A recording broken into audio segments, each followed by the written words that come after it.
Hi hello friends, ನಮಸ್ತೆ. Gyanesh tech YouTube ಚಾನಲ್ಗೆ ಸ್ವಾಗತ ಸುಸ್ವಾಗತ. KEA ವಿಲೇಜ್ ಅಕೌಂಟೆಂಟ್ ಕಡೆಯಿಂದ ಇದೀಗ ಬಂದ ಸುದ್ದಿಯನ್ನು ನಾನು ನಿಮ್ಮ ಮುಂದೆ ಹಂಚ್ಕೊಳ್ತಿದ್ದೀನಿ.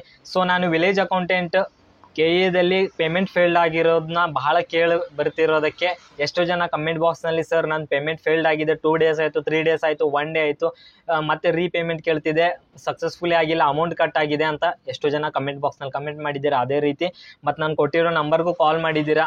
ನಾನು ಅದಕ್ಕೆ ರೆಸ್ಪಾನ್ಸು ಮಾಡಿದ್ದೀನಿ, ವಾಟ್ಸಪ್ಪಲ್ಲಿ ಮೆಸೇಜ್ ಮಾಡಿದವ್ರಿಗೂ ರೆಸ್ಪಾನ್ಸು ಮಾಡಿದ್ದೀನಿ. ಸೊ ಇಷ್ಟೆಲ್ಲ ಜನರು ಕೇಳಿದ್ದಕ್ಕೆ ನಾವು ಸುಳ್ಳು ಏನು ಆನ್ಸರ್ ಮಾಡ್ಲಿಕ್ಕೆ ಬರಲ್ಲ. ನಾವು KEAದವ್ರಿಗೆ ಕಾಲ್ ಮಾಡಬೇಕಾಗಿರುತ್ತೆ.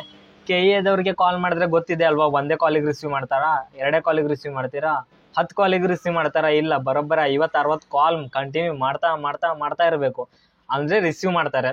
ಸೊ ಅದೇ ಇವತ್ತೇ ನಾನು ಮೊನ್ನೆಯಿಂದ ಏನು ನಾನು ವಿಡಿಯೋ ಅಪ್ಲೋಡ್ ಮಾಡಿದ್ದೀನಿ, ಸಿಕ್ಕಾಪಟ್ಟೆ ಕಮೆಂಟ್ ಬಂದುಬಿಟ್ಟಿದೆ, ಸರ್ ಪೇಮೆಂಟ್ ಕಟ್ ಆಗಿದೆ, ಆದರೆ ಮತ್ತೆ ರೀಪೇಮೆಂಟ್ ಕೇಳ್ತಾ ಇದೆ, ಪೇಮೆಂಟ್ ಕಟ್ ಆಗಿದೆ, ರೀಪೇಮೆಂಟ್ ಕೇಳ್ತಾ ಇದೆ ಅಂತ ಹೇಳಿ ಹೇಳಿ ಹೇಳಿ ತುಂಬ ಜನ ಕಮೆಂಟ್ ಬಾಕ್ಸ್ನಲ್ಲಿ ಕಮೆಂಟ್ ಮಾಡಿಬಿಟ್ಟಿದ್ದೀರಾ. ನಾನು ಅದಕ್ಕೆ ರಿಪ್ಲೈ ಮಾಡಿದ್ದೀನಿ, ಮತ್ತು ಒಂದಕ್ಕೂ ರಿಪ್ಲೈ ಮಾಡಿಲ್ಲ ಅಂತ ಹೇಳಿ ಎಲ್ಲರಿಗೂ ರಿಪ್ಲೈ ಮಾಡಿದ್ದೀನಿ. ಸೊ ರಿಪ್ಲೈ ಮಾಡಿದವ್ರಿಗೆ, ಆಮೇಲೆ ಈಗ ಮತ್ತೆ ಪೇಮೆಂಟ್ ಫೇಲ್ಡ್ ಆಗಿ ವಿಡಿಯೋ ನೋಡ್ತಿರೋರಿಗೆ ಈ ವಿಡಿಯೋದಲ್ಲಿ ನಾನು ನಿಮ್ಗೆ ಹೇಳ್ತಿದ್ದೀನಿ, ನಾನು ಇವತ್ತು ಕಾಲ್ ಮಾಡಿದ್ದೀನಿ.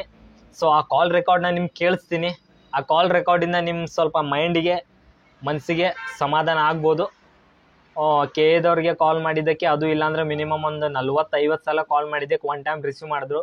ಸೊ ಆ ರಿಸೀವ್ ಆಗಿರೋ ಕಾಲು ರೆಕಾರ್ಡ್ ನಾನು ಮಾಡ್ಕೊಂಡಿದ್ದೀನಿ, ಆ ಆಡಿಯೋನ ನಿಮ್ಗೆ ಕೇಳಿಸ್ತೀನಿ. ಸೊ ಈ ಪೇಮೆಂಟ್ ಫೇಲ್ಡ್ ಆಗಿರೋರಿಗೆ ಒಂದು ಸೊಲ್ಯೂಷನ್ ಸಿಗ್ಬೋದಂತ ಅಂದ್ಕೊಂಡಿದ್ದೀನಿ. ಓಕೆ, ಆ ರೆಕಾರ್ಡ್ ಏನಂತ ಕೇಳಿ ಫ್ರೆಂಡ್ಸ್ ಇವಾಗ.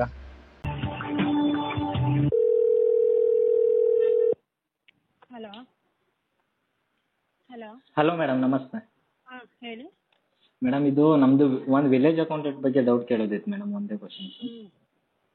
ಮೇಡಮ್, ಇವಾಗ ವಿಲೇಜ್ ಅಕೌಂಟಲ್ಲಿ ಪೇಮೆಂಟ್ ಮಾಡಿರ್ತೀವಿ, ಬಟ್ ಪೇಮೆಂಟ್ ಕಟ್ ಆಗ್ತಿದೆ. ಮಾಡಿರ್ತೀರಾ? ಪೇಮೆಂಟ್ ಯಾವಾಗ ಮಾಡಿದ್ದೀರಾ ಅಂತ ಹೇಳಿ. ಮೇಡಮ್, ಮೊನ್ನೆ ಮಾಡಿದ್ವಿ ಪೇಮೆಂಟ್, 2 days ಕಂಪ್ಲೀಟ್ ಆಯಿತು, ಪೇಮೆಂಟ್ ಕಟ್ ಆಗ್ತಿದೆ. ಬಟ್ ಪೇಮೆಂಟ್ ಕಟ್ ಆದಮೇಲೆ 2 days ಕಟ್ಟಬೇಡಿ, ಒಂದೇ ಸಲ ಕಟ್ಟಿದ್ದು ಅಪ್ಡೇಟ್ ಆಗುತ್ತೆ. 2-3 ದಿನ ಟೈಮ್ ತಗೊಂಡು ವೆಯ್ಟ್ ಮಾಡಬೇಕು. ಅಂದರೆ ಮೇಡಮ್, ಕೆಲವೊಬ್ರದ್ದು 4-5 days ಆಯ್ತು ಮೇಡಮ್, ಅವ್ರದ್ದು ಕೂಡ ಆಗಿಲ್ಲ. ಆಗುತ್ತೆ, ಈಗ 16ಕ್ಕೆ ಮುಂಚೆ ಎಲ್ಲ ಆಗಿದೆ. ಹಾಂ ಮೇಡಮ್, 16 ಈ ಕಡೆದು ಮಂಡೇ ಟ್ಯೂಸ್ಡೇ ಆಗುತ್ತೆ. ಹೌದಾ? Okay madam, thank you. ಮತ್ತು ಇನ್ನೊಂದು ಮೇಡಮ್, ಅಕಸ್ಮಾತ್ ಅಪ್ಲಿಕೇಶನ್ ID ಏನಾದರೂ ಮಿಸ್ ಆದರೆ ಅದನ್ನ ಯಾವ ರೀತಿ ತೊಗೊಳ್ಬೇಕು ಅನ್ನೋದು ಗೊತ್ತಾಗಿಲ್ಲ ಮೇಡಮ್.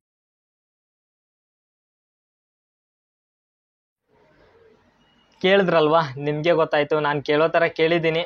ಸೊ ಕಷ್ಟಪಟ್ಟು ಕೇಳಿದ್ದೀನಿ. ಅವರು ಆ್ಯಕ್ಚುಲಿ ಏನು ಗೊತ್ತಾ, ನಾವು 1 ಸೆಕೆಂಡ್ ಹೆಚ್ಚು ಕಡಿಮೆ ಲೇಟಾಗಿ ಮಾತಾಡ್ಲಿಕ್ಕತ್ರೂ ಕೂಡ ಕಾಲ್ ಕಟ್ ಮಾಡಿಬಿಡ್ತಾರೆ.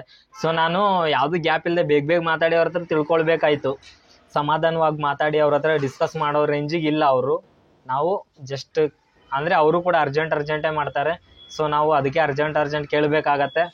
ಮತ್ತು ಜಾಸ್ತಿ ಕೇಳಿದ್ರೂ ಕೂಡ ರೆಸ್ಪಾನ್ಸು ಗೊತ್ತಲ್ವ, ನೀವು ನೋಡಿದ್ದೀರಾ, ಖಾಲಿ 1-2 ಮಾತಲ್ಲೇ ಮುಗಿಸ್ಬಿಡ್ತಾರೆ, ಬರುತ್ತೆ ಮೇಲಿಗೆ ಬರುತ್ತೆ ಅಂತ. ಸೊ ಅದೇ ರೀತಿ ಅವ್ರು ಹೇಳ್ದಂಗೆ ಬರ್ಬೋದು. ಇದೇ ರೀತಿ ನಾನು ಕಾಲ್ ಮಾಡ್ದಂಗೆ ನೀವು ಕೂಡ ಕಾಲ್ ಮಾಡಿ. ಅದೇ ರೀತಿ ಕಾಲ್ ಮಾಡೋದ್ರಿಂದ ಅವ್ರು ಏನಾದರೂ ಗ್ರೀವೆನ್ಸ್ ಎಂಟ್ರಿ ಆಗಲಿ, ಏನದು ID ಗಳನ್ನು ಫಾರ್ಗೆಟ್ ಕೊಟ್ಟು ಬಿಡೋದಾಗಲಿ, ಎಷ್ಟೋ ಜನಕ್ಕೆ ID ಸಿಗ್ತಿಲ್ಲ, ಅದು ಬರ್ಬೋದು, ಪೇಮೆಂಟ್ ಎಂದು ಬರ್ಬೋದು. ಆಡಿಯೋನ ಕೇಳಿದವ್ರಿಗೆ ಸ್ವಲ್ಪ ಸಮಾಧಾನ ಆಗಿರಬೇಕು. ಸೊ ಅವ್ರು ಹೇಳಿರೋ ಥರ ವೇಟ್ ಮಾಡಿ. ಅದೇನೋ ಡೇಟ್ ಹೇಳಿದಾರಲ್ವ, 15ರ ತನಕ ಮುಂಚೆ ಮಾಡಿದವ್ರಿಗೆ ಬಂದಿದೆ. ಇವಾಗ ಸ್ವಲ್ಪ ಮತ್ತೆ 20 ತಾರೀಕು ನಂತರ ಬರುತ್ತೆ, 25 ತಾರೀಕು, ಸ್ವಲ್ಪ ವೇಟ್ ಮಾಡಿ, ಬಂದೇ ಬರುತ್ತೆ. ಓಕೆನಾ? ಸ್ವಲ್ಪ ವೇಟ್ ಮಾಡಿ. ಅವ್ರು ಹೇಳಿದ್ದಾರೆ ಬೇಗ ಪೇಮೆಂಟ್ ಮಾಡಿ ಮತ್ತೆ ರೀಪೇಮೆಂಟ್ ಕೇಳತ್ತಂತ ಮಾಡೋಕ್ಕೆ ಹೋಗಬೇಡಿ, ವೇಟ್ ಮಾಡಿ ಅಂತ ಅವರು ಹೇಳಿದ್ದಾರೆ. ವೇಟ್ ಮಾಡಿ, ಯಾಕಂದರೆ ಸ್ವಲ್ಪ ಟೈಮ್ ಇದೆ ಅಲ್ವಾ, ಸ್ವಲ್ಪ ವೇಟ್ ಮಾಡಿ ಆಮೇಲೆ ಮುಂದಿನ ಡಿಸಿಷನ್, ಮುಂದಿಂದು ಅಲ್ಲಿ ತನಕನೂ ನೀವು ಕೂಡ ಟ್ರೈ ಮಾಡ್ತಾನೆ ಇರ್ರಿ. ಏನು ಗೊತ್ತಾ, ಕಾಲ್ ಮಾಡೋದು, ಪೇಮೆಂಟ್ ಮಾಡೋದು ಬೇಡ, ಕಾಲ್ ಮಾಡೋದು.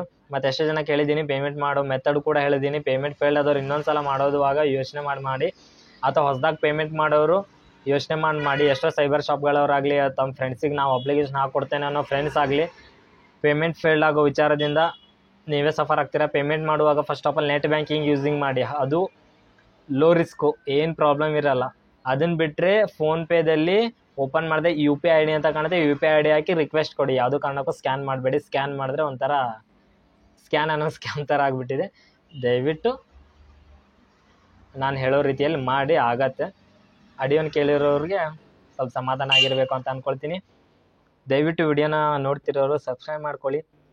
ಲೈಕ್ ಮಾಡಿ. ಮತ್ತೆ ನಾನು ಇದ್ರ ಬಗ್ಗೆ ಏನಾದ್ರು ಅಪ್ಡೇಟ್ ಸಿಕ್ಕರೆ 100% ಅಪ್ಡೇಟ್ ಮಾಡ್ತೀನಿ, ಓಕೆನಾ. ಮತ್ತೆ ಅದೇ ರೀತಿ ಮತ್ತೆ ಜಾಬ್ಗಳದ್ದೆಲ್ಲ ಅಪ್ಡೇಟ್ ಮಾಡ್ತೀನಿ. ದಯವಿಟ್ಟು ಸಬ್ಸ್ಕ್ರೈಬ್ ಮಾಡ್ಕೊಳ್ಳಿ ಚಾನಲ್ನ. ಫಸ್ಟ್ ಆಫ್ ಆಲ್ ಲೈಕ್ ಮಾಡಿ, ನಿಮ್ಮ ಫ್ರೆಂಡ್ಸಿಗೂ ಶೇರ್ ಮಾಡಿ ಅಂತ ಹೇಳ್ತಾ ನಾನು ಮತ್ತೆ ಒಳ್ಳೆ ವಿಡಿಯೋ ಮೂಲಕ ಬರ್ತೀನಿ. Thank you friends, bye.